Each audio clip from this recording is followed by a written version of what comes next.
chicken. Lagyan natin ng konting asin. Konti lang po lalagyan natin kasi titimplahan din natin mamaya.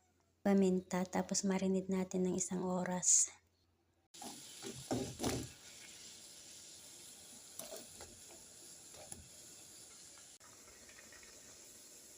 Malamig na tubig yan. Ito.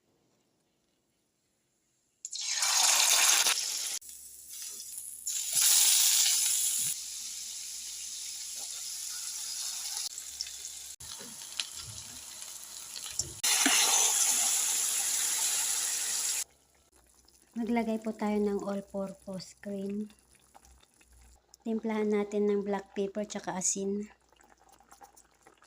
Lagay na rin natin yung mushroom.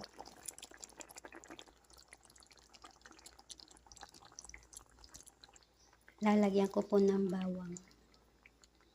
Yan, pwede na natin i-serve.